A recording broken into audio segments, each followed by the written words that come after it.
บรรยากาศยามแรงนะทุกคนบ้านนี้งัวโคตรลายเลยพี่น้องอันนี้เป็นเฮือนเจ้าเนาะอ๋ออยู่น้ำกันจักคนทราบยัง4 คนบ่โอ้ทุกคนเมื่อนี้กลับไปยังไปยามน้องอยู่เฮือนอยู่ศาลน้องเลยทุกคนอัปเดตวิถีชีวิตน้องสาวคนนี้อันนี้เป็นเฮือนขัวของน้องเลยเห็นบอกเคสบ้านเฮานี่ขันบ่มีขึ้นบ่มีห้อนก็คือเฮาต้องเอาไม้ไผ่มาพาผ้าแล้วก็มาแอมเฮือนศาลทุกคนเห็นบ่กระดองแพงกว่าเอื้อยเจ้าตอนนั้นนะอ๋อฮอดบ่5 ล้าน10 ล้านฮอดอยู่เนาะส่วนเจ้าสิเอาเท่าไหร่แท้เจ้านี่15เอาทุกคนเลยเพิ่นว่าอายุ17 ปีสิเอากระดอง15 ล้านเด้อเกศชนบทนี่เวลาบอมตามาเยี่ยมมายามไม่พอเพิ่นว่าลูกสาวเอ้ยย่อนำนี่เด้อให้แขกกินอันนี้วิถีชีวิตสาวเบียงพี่น้องเห็นแล้วก็สงสารน้องหลายเห็นบ่ไอ้หยังกะบ่มีทุกคนมีแต่ซำนี้ที่เฮือนของน้องวิถีชีวิตสาวลาวบ้านเฮานี่ยามแรงๆต้องแบบนี้ล่ะน้องว่าตอนนี้ยังบ่มีผู้บ่าวคุยก็เลยโสดตลอดเลยเอ้าโอ้ธรรมดาไกลอยู่บ่โอ้ทุกคนไปเบิ่งวิถีชีวิตน้องเด้อเพราะว่าน้องเป็นคนสู้ชีวิตเป็นคนเสาหลักของครอบครัวเสียเวียกอีพออีเมดำรงชีวิตเด้อทุกคนอยู่เฮือนเขาเจ้านี่มีที่น้ำเขาเจ้าเจาะแต่เฮือนน้องบ่มีน้ำเจาะบ่ว่าน้องบ่มีทืนบ่มีหอนเพราะว่าไม่ข้ามเจ้ากุ้งคักอะไรน้องบ่ทันได้ห้ามน้ำกันจะเฮ็ดเองบ่เฮ็ดเองที่นี่บ่ขะดองเลยบ่ฮอด5 ล้านที่นี่อีกได้บ่บ่ตาดาวเด้ดาวอัน5 ลาวยังดาวอยู่ยังดาวอยู่อยู่เขตบ้านนี่คือต้องดาวได้หมดเนาะเจ้าก็ได้บ่ได้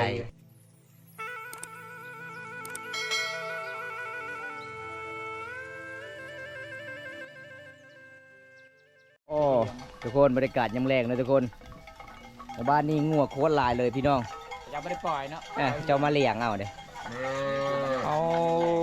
บ้านปูน้องมีสุดยอดเลยหัวนี่ก็เจ้าเอามาจะเลี้ยงโปรถังอย่าไปอยู่ห้องน้ำวิลเลียมเอาเพิ่นว่าเงาแล้วสาวนางเอาพัวปะเด้อทุกคนมื้อนี้มาเยี่ยมมายามสาวอาริวคือเก่าสาวอันนี้เอาพัวเลยบ่อาริวยังมันถ้าเอาพัวบ่จะไปไสนี่น่ะฮะจะไปไสนี่น่ะป้าดงอากินล่ะดงอาริวล่ะดงอาริวดงอาบลูดงอาริวบ่กินต่อมั้ยตาโอ้ยไปเลยคือกระหมอดมั้งก็เละบลู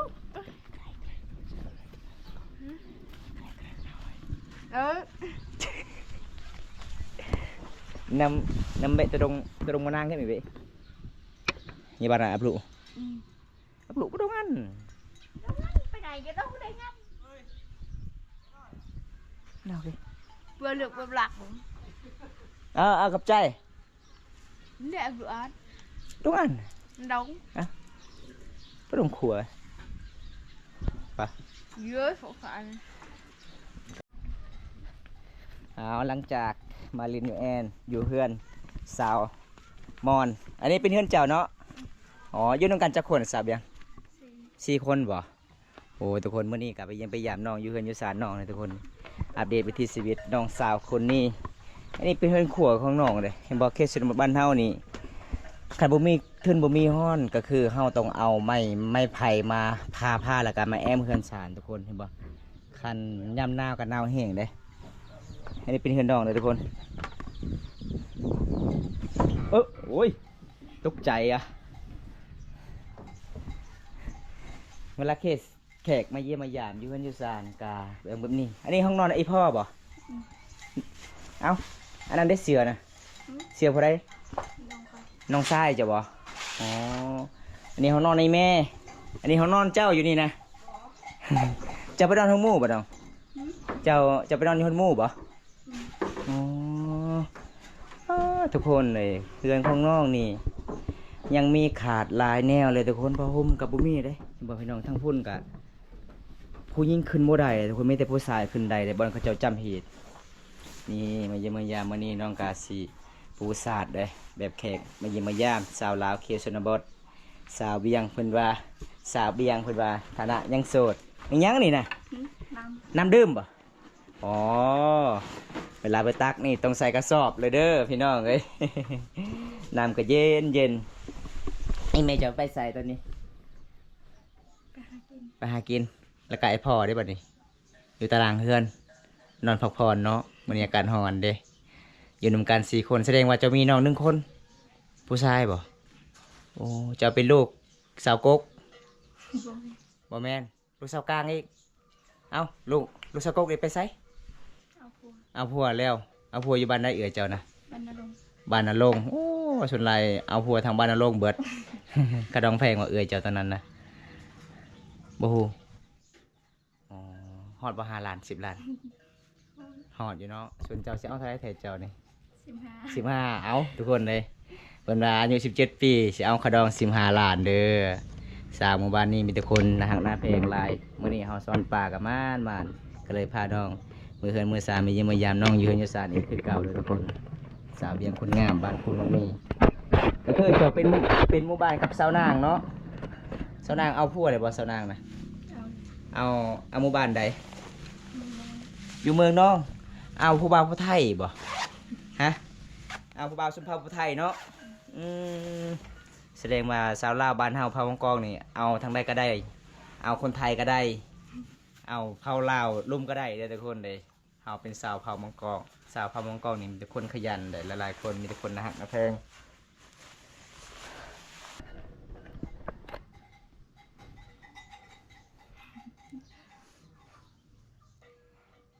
เอาทุกคน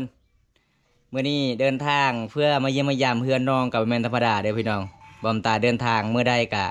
บ่ได้พอเลยเฮือนน้องบอมตาบ่จักเฮือนน้องทุกคนเลยเวลาบอมตามาเขตนี้ก็คือ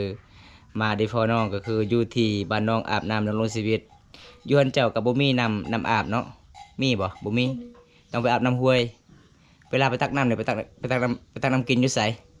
ที่บ้านพิเศษ บ้านปะเสียพุ่นอ๋อหอบ8 กิโลเลยทุกคนนี่ครับบ้านปะเสียพี่น้องเลยหมู่บ้านเฮาบ่มีน้ำกินเนาะใครเวลาไปตักต้องถือกระสอบไปเลยอืมอีหยังเฮือนเจ้าคือ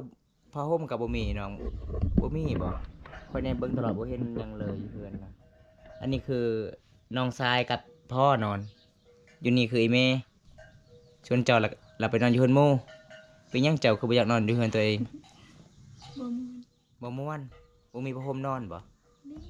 อ๋อมีอยู่เนาะอ๋อประมาณจักโตผ้าห่มเจ้าอยู่เฮือน ประมาณ3 โตโอ้คันแขกมาก็คือเฮากะคันเฮานอนกะเอาผ้าห่มนั่นกะแขกมาก็บ่มีบ่นอนเนาะเฮาก็เลยไปนอนอยู่เฮือนหมู่เวลาเป็นชาวโสดนี่ต้องไปนอนเฮือนหมู่เนาะคันเวลานอนอยู่เฮือนเฮาแล้วบัดนี้ผู้บ่าวมาเล่นมาแอนก็คือเฮาอ้ายพลอยแม่บ่โอ้ทุกคนเลย อันนี้ซาเวียงนะทุกคนบ่ได้สนใจซาเวียงก็สามารถทักหาซาเวียงได้เด้อพี่น้องมื้อนี้อากาศร้อนเจ้าบ่ได้ร้อนบ่ค่อยร้อนหลายเด้อซาเวียงเอ้ย เอาเลย ร้อนคือกันบ่เป็นหยังเจ้าคือนุ่งเสื้อ หน้าแท้ฮะ นุ่งแดด แดดแห้งโอ้แสดงว่าเจ้ายันดำเนาะ คือบาวมันตาเนี่ยบ่ได้ยานเลยเด้อทุกคนมันดำแล้วเอามาเยี่ยมมายามน้องมื้อนี้ก็คือดอมตากับมีหยังล่ะทุกคนอัปเดตวิถีชีวิตน้องตอนแรกก็คือเจ้านึ่งข้าวเป่าไผ่แล้วล่ะบ่ ยัง ยังบ่ทันนึ่งข้าวเลย เจ้าบ่นึ่งข้าวตอนแรงอ๋อจักโมงน้องนึ่งข้าวตอนแรงประมาณจักโมง ประมาณ3 โมง 3 โมงตอนนี้4 โมงเลยน้องเอ้ย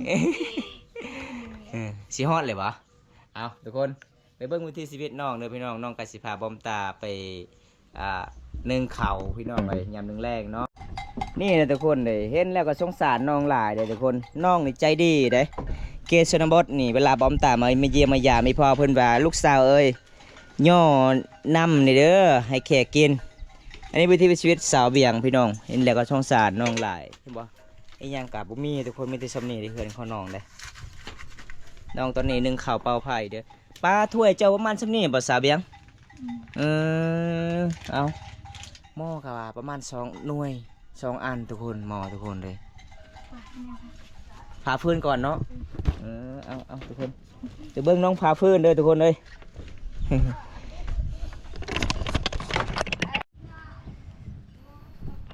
นี่แหละวิถีชีวิตสาวลาวพี่น้องดำลงชีวิต อันนี้เป็นคืนได้เพื่อนน้องกะเวลาไปเอาพื้นนี่ต้องจ้างเขาเจ้าเลยทุกคนเพราะได้มีรถตอกบอรถอีแตนบ้านเฮาเอิ้นรถอีแตน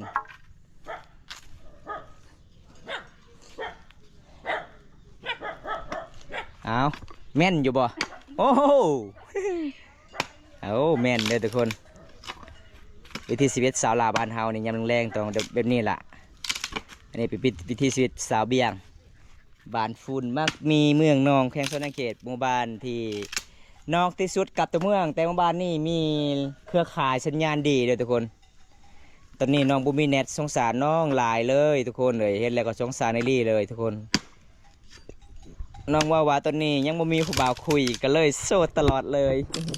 เพราะว่าเฮือนน้องเพิ่นแบบว่าย้อนโสดย้อนว่าครอบครัวเฮายากจนเพิ่นว่าทุกคน แต่น้องนี่คนสู่ชีวิตเลย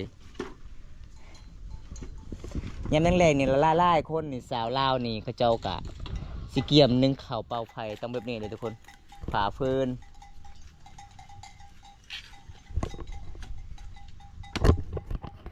เอาบัทึกแล้วบัดนี้เอ้าโอ้มือหนึ่งมีจักเทื่อจะพาเพลินสับยัง ทีเดียว เทื่อเดียวบ่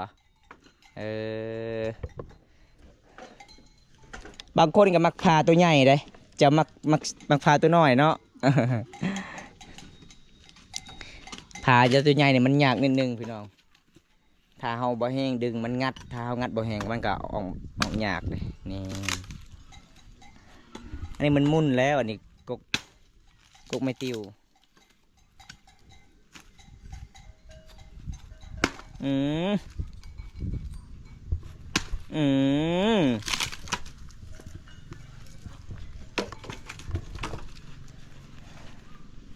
เอาเพิ่นสิเอาต่อเลยทุกคนเลย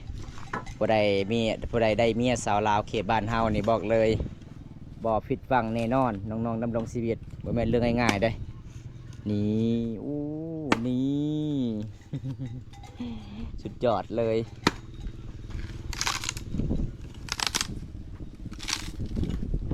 คัก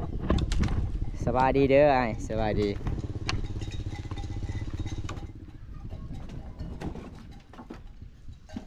บ้านชวนสบายดีคนงาม สบาย คนดูสิเฮ็ดหยังนึ่งข้าวบ่นึ่งข้าวยามแรงเด้อทุกคนแล่นแล้วบ่น้องผ้าเนาะเจ้าเนาะ เปิดปลาเอื้นกับสิพายเมื่อนึง2 เถื่อน้องฝากพื้นเด้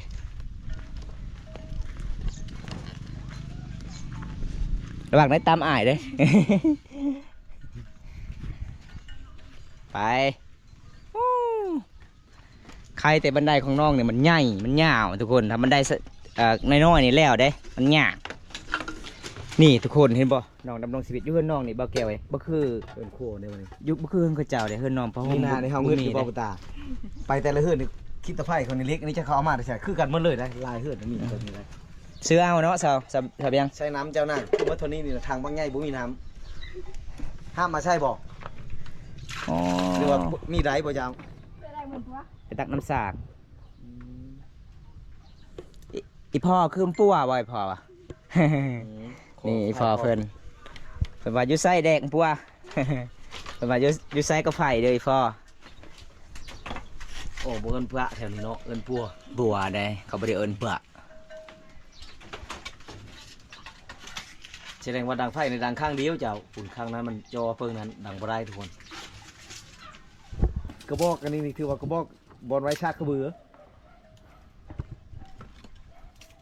มันก็ติดไว้อยู่เนาะติดไว้อยู่เนาะเสบียง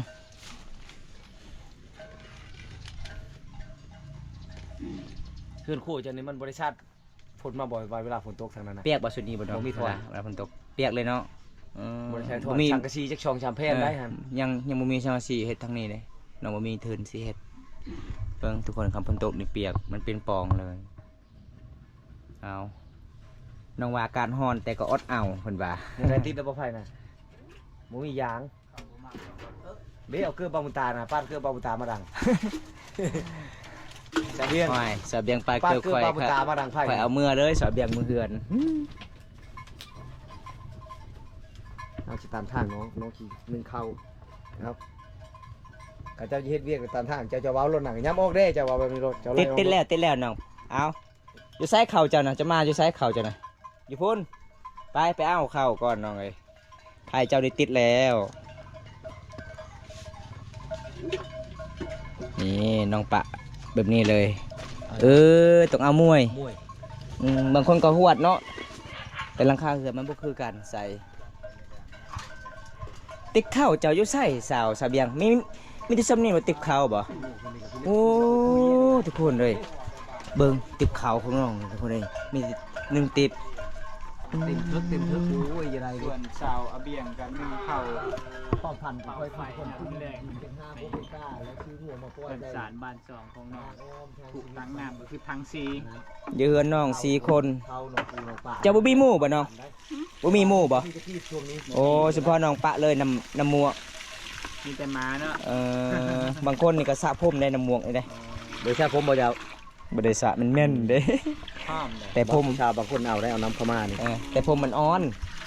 นี่ก็คือวิถีชีวิตสาวลาว โอ้ปูคนต่ำนี่เจ้าจะหายเด้อทะเบียงเด้อ หนึ่งเขา เจ้าจะหายเขาเด้อหูคนต่ำตัวนี้เด้อ ซอยครอบครัวก็คือพ่อแม่อยู่ไห้อยู่ด่วนลูกสาวอยู่อนา อันดูมาตะกูตะกี้มูดตะกี้เดียว หนึ่งเขาก็คือหน้าที่ลูกสาว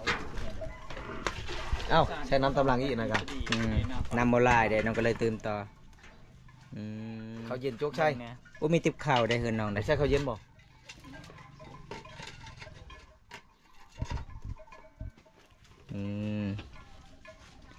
เอา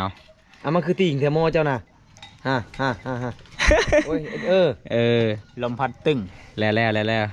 เอานั่งเล่นในแอ่งกับน้องอยู่เฮือนครัวมันเย็นเลยทุกคนเลย เย็น เพราะว่าอันนี้เป็นไม้อย่างนี้จะแก่ภาษาลาวเอิ้นไม่ยังไม่พางบ่ ไม่แลน ไม่ซอดไม่ซอดคือเจ้ากา ไม่ ซี แลนบ่ บ่มีไม้แลนเนาะ เป็น สะเบียง ถ้วยบ่ ไปตั้งน้ำบ่ ล้างถ้วยหรือสิตั้งน้ำเดี๋ยวนี้ ล้างถ้วยก่อน ถ้วย ทุกคน จะใช้สไลด์เดินน้องเดินหลัง อยู่ร่วมกัน4คนเลยไอพ่อแล้วก็ไอแม่แล้วก็น้องน้องนี่แหละเฮ็ดเวียกเฮ็ดงานคนสู้ชีวิตช่วยเวียกไอพ่อไอแม่ คนเดียวบ่ลูกสาวนี่มันเป็นลูกสาวลาบ่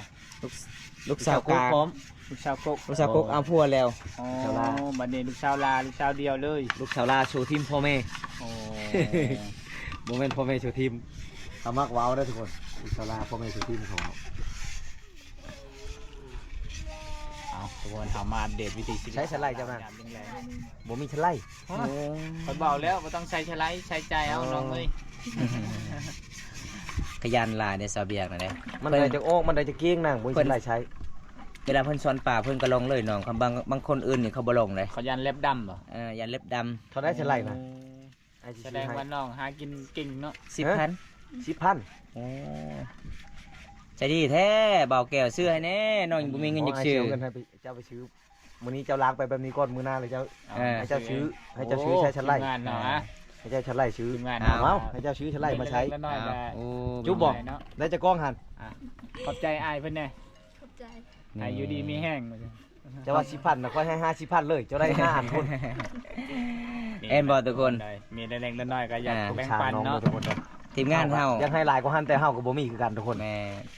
ซ้ำกำลังเฮามี ทีมงานเฮาก็บ่ได้รวยแล้วทุกคน แต่น้ำมันรถเฮาก็บ่แห้งเลยเนาะ จิต เบาบ่ น้ำใจ จ่าย แม่นบางคนก็ว่าเป็นหยังเนาะทีมงานเบาตามีแต่แจกเงินให้ผู้สาวบ่แม่นเฮาแจกทุกคนเฮาก็เฮ็ดน้องๆทุกอย่างเฮาก็บางทีเฮาก็ยืมเงินผู้ใหญ่ใจดีก็มีอยากทำบุญนำการบ่แม่นแต่ผู้ใหญ่ใจดีเด้อทุกคน ช่วยำ เฮาก็ต้องยืมเงินเขาถ้าผู้ใหญ่ใจดีทางใดก็อยากให้เฮา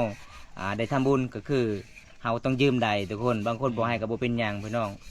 มื้อนี้ก็คือเฮาก็จกเงินเฮาเองนะทุกคนเงินเบาแก่บ่ไรเคยตัวไว้เพิ่นก็เห็นแล้วก็สงสารน้องๆเฮาแบ่งซอยแบบนี้ล่ะทุกคนน้ำจิตน้ำใจ กันเห็นแล้วมันอดใจบ่ อด ได้เนาะ อดใจบ่ได้เลย แม่นก็คือเฮากับบ่มีคือกันแหละแต่ว่าก็อยากแบ่งปันทุกคนเลยล้างถ้วยบ่ใส่สไลด์นี่ น้ำใจเฮาพอมีอยู่เด้ทุกคน แหม่น้ำใจเฮาอดเอาบ่ได้ คันจิทาให้รวยนี่คือสิบ่มีมื้อนั้น บ่ได้เฮ็ด เนาะ ด้วยบ่ได้เฮ็ดบุญเลยถ้าให้รวยบ่ได้เฮ็ดบุญเลย บ่ได้เกียนรวย คือสิบ่มีมือรวยทีมงานเฮาทุกค บ่ น มีดอกแต่เฮาทำบุญร่วมกัน แม่น เวลาเฮาจักไปในโลกนี้ก็มีคนรู้จักหลายคิดฮอดเฮาแห้งเนาะ ทีมงานก็ปอกก็แปกทีมงานโอ้ใจดีหลายเขาว่า มื้อวานนี่ค่อยก็ย่างบ้านตะกอเด้บ่มีน้ำมันรถมันแพงย่างเลย ย่างบ่ ย่างเลย ข้าวเจ้าเฮ็ดกินเนี่ยมันๆนี่ถ้วยนี่ ถ้าอายมามื้อหน้า ติดในหนังเลย ต้องซื้อสไลด์อีกเด้อ ถ้าบ่ซื้อสไลด์ไอ้สิซื้อมาที่เมืองนองโลด ปะมัน เอ้า โอ้ อีแม่บ่ แม่บ่นะ เอ้ย ปลามาให้ ผู้นี้บ่เอาพัวบ่จะว่านะ โอ้ได้ป่า เออ ขอบเจอเด้อ นี่แหละทุกคน ชนบทแบ่งกันกินเด้อทุกคน แม่ชนบทใจดีมีหยังกับบ่ได้ซื้อบ่ได้ขาย นี่แม่บ่ จะแบ่งกัน เบียงอีแม่บ่นี่บ่โอ้ มาให้แม่ มาหาหน้าไม้ เบิดคือมีดินจัง5โค สะเบียงไปตั้งนางอยู่ใส่เนาะ เข้าไปนี่ น้ำมันไก่อยู่บ่โอ้ทุกคนไปเบิ่งวิถีชีวิตน้องเด้อเพราะว่าน้องเป็นคนสู้ชีวิตเป็นคนเสาหลักของครอบครัวเสียเวียกอีฟออีเมดำรงชีวิตเด้อทุกคนอยู่เฮือนเขาเจ้านี่มีที่น้ำเขาเจ้าเจาะแต่เฮือนน้องบ่มีน้ำเจาะบ่ว่าน้องบ่มีทืนบ่มีหอนเพราะว่า ไม่ข้ามเจ้ากุ้งคักอะไรน้องบ่ทันได้ห้ามน้ำกัน เจ้าเฮ็ดเองบ่เฮ็ดเองไม่ขานเจ้านี่อันนี้จะเป็นเขื่อเด้ ยัง นี่ เจ้าเอิ้นภาษาบรูเอิ้นอะไรต้องเปร ตำปรี เปร อืมต้องปรี อย่าเอาเองนะบ่ใช่ถึกตำเปรได้หรอ เอาเบิ่งน้องไปตักน้ำก่อน เอาอยู่นี่นี่ให้บ่ใช่มาตักบ่ใช่อยู่ให้บ่ใช่มาตักเข้าโชว์คนฮดกันฮดทาดิมาทอดยามปีใหม่เดี๋ยวจัดบ่ได้ฮดเจ้า เอาทุกคนตอนนี้เสียงฮอนน้ำเลยเด้อพี่น้อง โอ้วิดบ้านเลย เสียงฮอนน้ำบ่น้ำไปตักเลยทุกคนเลยเพราะว่าน้องบ่มีน้ำอยู่ในเหือนน้องก็เลยตักน้ำมาดานทางสามหมู่บ้านดำรงชีวิตยามแรกๆนี่เขาจะอาบน้ กดยี่ห้อบอลน้ำทุกคนเลย ำไม่เรื่องง่ายเลยเนาะ ก็คืออันนี้พักรันเขามาเห็นไกลกับบ้านทุกคนนะก็คือน้ำบาดาลอันนี้โรงเรียนมันนี่นะโอ้อันนี้ก็คือเขามาสร้างเพื่อจะให้กระเจ้าเห็ดอันนั้นกับเขาว ไม่นุ่งเฮียนอันนี้ ห้องหมอเนาะ ผมว่า เฮ็ดกินบ่ให้กิน วันให้กินบ่ โอ้แล้วโรงเรียนได้ใช่ เอาเป็นตากล้องคอยสิชูบน้ำจังน้อยเจ้าเป็นผู้อันนั้น เยอะ จังน้อยจะเป็นผู้หาบ ได้ คอยอาชาในชูบน้ำให้เต็มโชคู่นี้แต่ว่าเขาใช้ต้องหาบ ได้เดี๋ยวเอาห้าม หาบไว้อยู่บ่เบาใส่คุกมันใหญ่ชุกเต็มเลยเด้อชุกเต็มเลยเด้ เต็มแล้ว เออ ตาผู้ชาวไปเฮียงนี่ เจ้าหาบปกติ ไว้อยู่แล้ว บ่เต็มแต่มือนี้ มันได้ชุกเต็มเลยมื้อนี้น่ะเออคันท่าน้ำเฮียให้สะเบียงป๊อปไม้เลยเบาใส่ จัดให้ตามคำขอ เออ ถ้าว่าไลฟ์ชุดนี่เจ้าเห็นรถเขาคอมเมนต์ว่าให้ห้ามช่วยผู้ชาวนี่ เออ เจ้าเฮ็ดอยู่แล้ว เออมีแห้งแล้วบัดนี้สาเบียกมีผู้เบาซีโนมาซอยแล้ว โอ้พี่น้องไอ้ตัวนั้นนะครับเบาบกได้มาซอยสาบานตะเทมื้อนี้เบาใส่ให้จัดการเลย เอาเลือด เป็นยังไงไป บอกว่ายี่ห้อเทือนที่บทุกคนมา ไปทางใดกลับเนี่ยเบาใส่ทางใดเขากลับนะชื่อทางเลยบ่โอ้ไปทุกคนเลยเบิ่งเอ้อผู้ชายห้ามน้ำซอยผู้สาวเด้อ ผู้ใดอยากเป็นเคยนะเต็มยา 30 โลฮอดได้ประมาณเท่านั้นแหละ ห่ออยู่บ่ได้ตัดเชงว่าของเขา เอาตอนนี้เบาใส่เพิ่นสีหาซอยสาวเวียกน้ำพอก่อน ไว้ที่ห้อเทือนนี่พ่อมาลุ้นน้ำ เห็นเฮือนน้องกะน้ำเบิดน้องกะสิล้างถ้วยล้างหม้อล้างจานน้องสินึ่งข้าวเปล่าไผ่ยำแรงเลยน้ำบ่มีน้องกะสิตักน้ำต่อเพราะว่าน้องกะสินึ่งปะไว้อยู่ในเตาไผ่นั่นล่ะทุกคน